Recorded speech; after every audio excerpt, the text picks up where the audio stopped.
दरबार में जाना और दरबारों में जा कर के नहीं उस चीज़ को ठीक होने की कोशिश समझना कि हाँ आप ठीक हो जाएंगे। देखिए, साधारण सी भाषा में समझाऊंगा। यदि आप 25 किलो का वज़न उठा सकते हैं तो आप 25 से 30 उठा लेंगे। 60 या 70 का वज़न आप नहीं उठा पाएंगे। क्रियाएं भी ठीक ऐसे ही हैं कि सामने वाले व्यक्ति में जितनी ऊर्जा होगी वो उस ऊर्जा के अनुसार ही आपकी कार्य को गति दे सकता है। अगर उसमें गति नहीं, खुद में ही नहीं है, तो वो आपके कार्य को गति नहीं दे सकता। ठीक है। और तरह तरह की साधनाएं जो आपको भ्रमित करेंगी जीवन में कि आप फला साधना कर लें, आपके घर में धन की वर्षा होने शुरू हो जाएगी। होली पर इस तरह से बहुत लोगों का मूर्ख बनाया जाता है कि धन वर्षा कर दी जाएगी और किसी तरह का फंड ट्रांजैक्शन कर दिया जाएगा, मतलब कहीं से पैसे वैसे जो आपके खाते में अपने आप ही आ जाएंगे। तो इस तरह के भ्रम में ना फंसिएगा। अपने इष्ट की पूजा करें। नवरात्रे भी आने वाले हैं, तो अपने इष्ट की पूजा में रहें। निरंतर उन्हीं का पैर पकड़ के रखें, किसी और के पैर पकड़ने की ज़रूरत नहीं पड़ेगी जीवन में। फिर भी अगर ऐसी परिस्थिति आ जाती है तो कोशिश करें किसी अच्छे अच्छे व्यक्ति से संपर्क करें और उनसे दीक्षा ज़रूर लें। दीक्षा लेने के लिए मैं आप लोगों को इसलिए सलाह दे रहा हूँ क्योंकि शत्रु कभी भी आपको चैन से जीने नहीं देगा। ठीक है। तो आप उनसे दीक्षित हो, उनसे गुरु मंत्र लें और पूजा पाठ के बाद अपने नियम में जोड़ लें कि आपको गुरु मंत्र का नियमित जाप करना है। फिर आपके घर पर आपके गुरु का ऑरा जो है वो बना रहता है, तो इतनी परेशानियां ज़्यादा नहीं होती हैं। अब व्यक्ति विशेष को किसी को भी गुरु बनाया जा सकता है। ठीक है। बहुत सारे लोग ऐसे हैं जिन्होंने डेरे चला रखे हैं और ये चौकी चौकी लगाती हैं। महिलाएं बहुत हैं इस चक्कर में जो चौकियां लगा रही हैं, लाल पीले कपड़े पहन करके नहीं बैठ जाती हैं। एक दो आदमी भी देखे हमने जो इस तरह के कामों में बैठे हुए हैं। मुझे तो साले ढोंगी से लगते हैं। ठीक है। फालतू चुतियापा है और कुछ भी नहीं है। हम काली की पूजा करते हैं तो हम काले कपड़े ही पहन के नहीं रखते हैं। ठीक है। इष्ट के रूप में अपने आप को ढालना और ये समाज को दिखाना है ढोंगबाजी होती है। ठीक है। आप नॉर्मल रह सकते हैं। मैं एक साधक हूँ और मैं ज़रूरी नहीं समझता कि मेरे को अपने चोले में 24 घंटे रहना है। गृहस्थ हूँ, नॉर्मल इंसान की तरह जैसा हूँ। मेरे कपड़े तय नहीं करते हैं कि मैं क्या हूँ। आप इस चीज़ को समझ लें। आपका पहनावा तय नहीं करता है कि आप क्या हैं। इस कपड़े के अंदर बैठा हुआ इंसान क्या कर सकता है वो मायने रखता है। तो ये दरबार दुरबूर में इस तरह की चीज़ें ज़्यादा चल रही हैं। जाएं आप लोग, मैं किसी का रास्ता नहीं रोकता हूँ, आप जाएं, मगर ऐसे व्यक्ति से दीक्षित ना हो कभी भी। ये मैं आपको साफ और खुले शब्दों में बोल रहा हूँ क्योंकि वो एक प्रेत साधक है और आपको प्रेतियों में फेंक रहा है। भाव काली के हैं उसके भी, उसको खुद नहीं पता काली उसके आसपास है भी या नहीं है। ठीक है। भ्रमित साधक होते हैं ये। आधे से ज़्यादाओं के तो गुरु ही नहीं है। ग्रसित लोग ही दरबार चलाना शुरू हो गए हैं। ठीक है। तो इन चीज़ों से बच के रहें।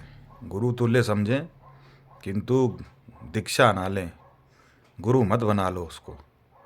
ठीक है। उसकी कोई मर्यादा नहीं है, उसका कोई तरीका नहीं है। ठीक है। तो ये चीज़ समझ लें, सोच लें, क्योंकि ग्रसित लोग ऐसे दरबारी बहुत आते हैं हमारे पास जो ऐसी जगहों में जा कर के नहीं दरबारों से जुड़ जाते हैं, फिर खुद के दरबार लगा लेते हैं, आगे से आगे चेन सिस्टम में चलाने शुरू कर देते हैं, तो परेशानी का सबब बन जाता है। इस चीज़ से गौरतलब रहें, सतर्क रहें। ठीक है। और बहुत सारे लोग ऐसे हैं जो उपाय मांगते हैं, हमसे भी मांगते हैं कि जी आप उपाय दे दो। देखो भाई, कुछ चीज़ें ऐसी होती हैं, टोने टोटके होते हैं। ठीक है। टोटके मैं आपको वीडियोस बना करके नहीं आप लाखों डाल दूंगा, करोड़ों टोटके और लोगों ने डाल रखे हैं, मगर आप नियमित किसी चीज़ को कर नहीं सकते हैं। ठीक है। तो टोटके आपके लिए कुछ नहीं कर सकते हैं। आपकी एक गंदी आदत है कि आप चाहते हो कि कोई एक बार करके आप चमत्कार कर लें जीवन में, और उससे आपका सारा जीवन जो है सरल हो जाए। सरल करना इतना आसान नहीं है, बहुत टेढ़ी खीर है। जो करता है उसको ज़्यादा अनुभव होता है उस चीज़ का। साधना करना कोई बच्चों का खेल नहीं है। बहुत बाल घिसने पड़ते हैं पिछवाड़े के, ठीक है, ऐसे ही नहीं मिल जाती हैं। ठीक। रही बात प्रेत योन की, तो प्रेत योन साले ऐसे ही चलते फिरते बतेरे लोगों में भूत घूम रहे हैं, कोई फ़र्क नहीं पड़ता। ठीक है, उनसे आप 10 बातें पूछोगे 50 बताएगा, है ना। साधक की गणना जो होती है ना, बड़ी दूर है और बड़ी कठिन है, इतनी आसान नहीं है। इतना बड़ा साधु समाज लगा हुआ है। मगर आप ये भी समझ लें कि साधु समाज लगा हुआ है का अर्थ ये नहीं है कि हर साधु चोले में खड़ा है तो वो कोई साधक है। साधक होना अपने आप में बहुत बिरला कार्य है और बहुत कम मिलेंगे आपको ऐसे भी। आजकल का जो समय है, आजकल का जो दौर है, वो जल्दबाजियों का है। तो जल्दबाजियों में आकर के नहीं गलत फैसले ना लें। किसी प्रकार की साधना को जब तक आप पूरी तरह से अपने जीवन में उतारना चाहते हो या उतारने की कोशिश कर रहे हो, किसी आर्थिक तंगी की वजह से या किसी मानसिक तंगी से या किसी शत्रु की वजह से, ठीक है, तो उसको ना करें। और ख़ास तौर से काली का बीज मंत्र, भैरव का बीज मंत्र, मसान का बीज मंत्र, ठीक है, कलवे का बीज मंत्र, ये उच्च कोटि की उग्र साधनाएं हैं।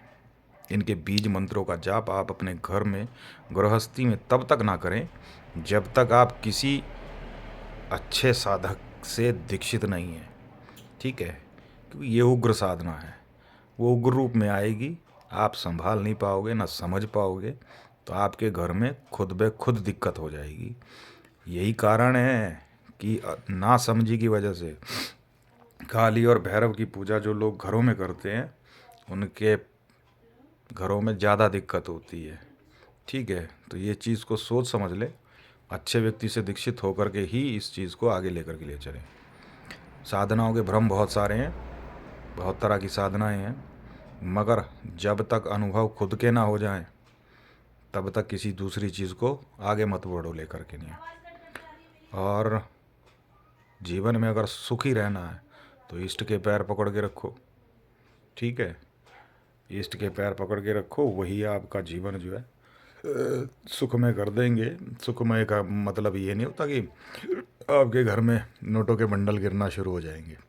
नोटों फोटो के कोई बंडल नहीं गिरते हैं। हमने बथेरी साधनाएं कर रखी हैं, ठीक है, हमें कर्म करके मिलता है, पूजा पाठ किसी की करते हैं तब हमारे पास धन आता है।